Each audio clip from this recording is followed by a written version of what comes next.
Number 5 कह रहा है कि सेक थीटा इक्वल टू 13 और बटे का 12। हल कर लेते हैं, इसका लिख लेते हैं हल। और क्या करते हैं, लिखते हैं दिया हुआ है, या फिर प्रश्न से भी आप लिख सकते हैं, प्रश्न से, है ना। ये बातें भी आप लिख सकते हैं, दोनों में से कोई भी बातें आप लिख सकते हैं। क्या लिख सकते हैं, प्रश्न से। और प्रश्न से आपको क्या दिया गया है, तो आपको दिया गया है कि sec theta is equal to 13 और बटे का 12। 13 और बटे का 12 दिया गया है सेक थीटा इक्वल टू प्रश्न से। अब यहाँ पे देखिए, हो तो कह रहा है अन्य सभी त्रिकोणमितीय अनुपात को परिकलित कीजिए।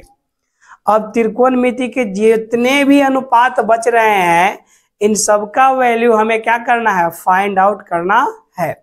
ठीक है, तो आइए एक एक करके हम जानते हैं कि त्रिकोणमितीय अनुपात आखिर में है कितने। ठीक है, मैंने आपको थ्योरी क्लास में बताया था, या फिर क्वेश्चन नंबर फर्स्ट में ही मैंने बताया था आपको। क्या बताया था कि जो भी त्रिकोणीय अनुपात है वो कितने हैं, तो 6 है। कितने हैं, 6 है। आइए आप जानते हैं कौन सा फॉर्मूला निकालते हैं अभी। हाँ जी, अभी निकालते हैं, आपको बताया था ना मैंने वो ट्रिक। क्या, पंडित बद्री प्रसाद और क्या, तो हर, और क्या, तो हर, और क्या, तो बोल, और क्या, तो भैया सोना, है ना, और क्या, तो चांदी, और क्या, तो तौल, है ना। यही था ना त्रिकोणीय मितीय अनुपात। 3 हुआ, 3 और निकालेंगे। 6 मैंने बताया है ना, तो ये तो 3 ही हुआ ना। 3 और समझिए, साइन के उल्टा कॉसेक, साइन का उल्टा कॉसेक, और कॉसेक इज इक्वल टू क्या हो जाएगा, तो नीचे क्या, हाइपोटेनियस जाएगा ऊपर, परपेंडिकुलर ऊपर है तो नीचे आएगा। अब क्या, कॉस, कॉस का उल्टा क्या होगा, तो सेक होगा, और सेक इज इक्वल टू क्या होगा, नीचे हाइपोटेनियस है तो ऊपर जाएगा और बेस जाएगा नीचे। टेन इज इक्वल टू क्या होता है, तो टेन का उल्टा क्या होता है, तो उल्टा होता है कॉट, और कॉट इज इक्वल टू क्या होगा, ये बी नीचे है तो ऊपर, और पी ऊपर है तो नीचे। ये आपका 6 जो है त्रिकोणमितीय अनुपात यही है। आपका जो 6 त्रिकोणमितीय अनुपात है वो यही है, और यही सभी के सभी को कह रहा है हमें क्या करने के लिए, परिकलित करने को कह रहा है। परिकलित का मतलब क्या होता है माय डियर, तो परिकलित का मतलब होता है वैल्यू निकालिए। हाँ जी, तो आपको क्या करना है, वैल्यू को निकालना है। आइए निकालते हैं। ठीक है, सबसे पहले हमें दिया हुआ है सेक थीटा इक्वल टू 13 और बट्टे का 12। तो सेक थीटा आप जरा देखिए क्या है, h अपॉन बी। तो सेक थीटा के जगह पे हम क्या डालेंगे, h, और बटे का b डाल दिया। इक्वल टू का इक्वल टू, ये 13 का 13 और ये 12 का 12। h के सामने 13 है, b के सामने 12 है, तो आप मान सकते हैं h इक्वल टू 13 के क्यों, तो मैंने बताया है पीछे की कांस्टेंट आपको मानना पड़ेगा। और आपका b इज इक्वल टू कितना निकल गया, तो b इज इक्वल टू निकल गया आपका 12 के। क्या निकालना है आपको निकालना पड़ेगा परपेंडिकुलर। इसका क्या होगा, क्या, परपेंडिकुलर इक्वल टू आप जानते हैं, क्या जानते हैं, अंडर रूट h का स्क्वायर और माइनस b का स्क्वायर। अगर आप h का वैल्यू रखेंगे तो कितना है, 13 है, तो 13 और k का स्क्वायर माइनस b का वैल्यू कितना है, तो 12 है, तो 12 और k का स्क्वायर डाल दिया।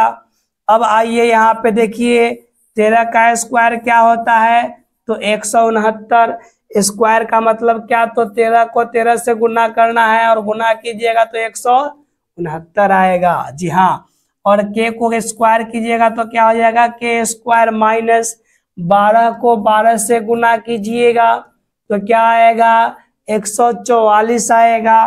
तो यहाँ पे क्या लिखेंगे आप, 144 और k का स्क्वायर।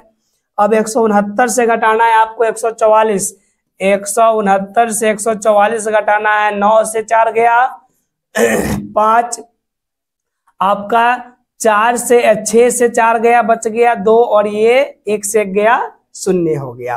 कहे तो आपका कितना निकला वैल्यू? तो आपका वैल्यू निकला 25 और के स्क्वायर का के स्क्वायर। अब ये 25 को आप क्या कर सकते हैं भाई? तो लिख सकते हैं 5 और गुणे का 5, और के स्क्वायर पहले से के को हटा दीजिए, मतलब स्क्वायर को हटा दीजिए, और के से रूट को बाहर कर दीजिए। अब ये 5 का भी जोड़ा मिल गया, तो आप क्या लिख सकते हैं? 5 और के। तो आप कह सकते हैं क्या कि आप जो निकाल रहे थे ये परपेंडिकुलर, और परपेंडिकुलर इज इक्वल टू कितना हुआ आपका? तो 5 के 5 के। आपका क्या क्या निकल गया? आपका P निकल गया, आपका B यहाँ पे दिए हुआ है, आपका हाइपोटेनियस यहाँ पे दिए हुआ है। हमें क्या करना है? बस वैल्यू पुट करना है। आइए ना यहीं पे करते हैं वैल्यू पुट डायरेक्ट, ठीक है? आप यहीं पे वैल्यू पुट कर दीजिए डायरेक्ट, कोई दिक्कत नहीं है। बस देखिए साइन इज इक्वल टू क्या है? P और बटे का H। Sine is equal to P और बटे का H है, तो आप इसको क्या करेंगे, है ना, निकाल देंगे क्या? तो sine is equal to P और बटे का H यहाँ पे डाल दीजिए, है ना। तो अब लिख दीजिए साइन इज इक्वल टू क्या? साइन थीटा है ना, एंगल, हाँ जी थीटा है, तो theta sine theta is equal to क्या देखा आपने? P और बटे का H। P का वैल्यू कितना निकाला है आपने? P का वैल्यू 5 के निकाला है, 5 के डाल दीजिए। H का वैल्यू कितना निकाले हैं आप? 13 के। क्या डालेंगे? 13 के से के कैंसिल हुआ, बच गया आपका 5 और बटे का 13। ये आपका हुआ पहला आंसर। फिर क्या कह रहा है? cos equal to B upon H, B बटे का H। आइए तो आप फिर से निकाल दीजिए क्या? तो cos थीटा इक्वल टू क्या हो रहा है? तो B और बटे का H। B का वैल्यू कितना है? B का वैल्यू आपका 12 के है। H का वैल्यू कितना है जनाब? तो H का वैल्यू आप देख रहे हैं 13 के है। 13 के डाल दीजिए, के से के कैंसिल हुआ, बच गया 12 और बटे का 13। ये भी आपका आंसर हो गया। अब क्या निकालना है? तो अब निकालना है आपका tan इक्वल टू क्या होता है? P और बटे का B, है ना। क्या कर सकते हैं आप? लिख सकते हैं tan इज इक्वल टू क्या हो रहा है? तो P और बटे का B। P का वैल्यू कितना है? 5 के, 5 के डाल दीजिए जी। B का वैल्यू कितना है?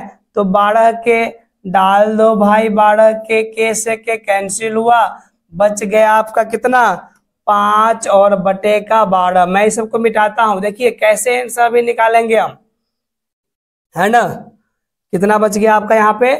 5 और बटे का 12। ये भी आपका क्या हो गया? आंसर हो गया। अब इस सबको हमें क्या करना है? बाकी जो मिटाए है और उसको देखिए तुरंत इसका आंसर निकलेगा 1 मिनट के अंदर। आप जानते हैं ना ये सब क्या होता है? एक दूसरे क्या उल्टा होता है, अपोजिट होता है, ठीक है। आपको अभी पीछे देखा था आपने कि साइन का उल्टा क्या होता है? कॉसेक। क्या होता है? कॉसेक। तो cosec theta is equal to क्या है? तो नीचे 13 है, तो 13 कहाँ जाएगा? ऊपर। और 5 कहाँ है? ऊपर, तो कहाँ आएगा? नीचे। ये हुआ भैया आंसर। अगला क्या है? कॉस। तो कॉस का उल्टा क्या होता है? सेक। आपका सेक थीटा इक्वल टू पहले से निकला हुआ है 13 और बटे का 12। कॉस का उल्टा सेक होता है ना जी, हाँ जी। तो नीचे वाला ऊपर और ऊपर वाला नीचे, हो गया क्या? अब क्या? tan का उल्टा क्या होता है? कॉट। तो कॉट इज इक्वल टू क्या होगा? नीचे वाला ऊपर और ऊपर वाला बाबू नीचे। ये सब क्या हो रहा है? आपका आंसर हो रहा है। ये सब के सब आपने जो भी 6 त्रिकोणमितीय अनुपात था वो सारा का सारा 6 का 6 त्रिकोणमितीय अनुपात आपने निकाल दिया, ठीक है। तो इस प्रकार आपने देखा ये 6 का 6 हमने त्रिकोणमितीय अनुपात निकाल दिया आपके लिए, ठीक है। आइए अब बढ़ते हैं नेक्स्ट नंबर की तरफ।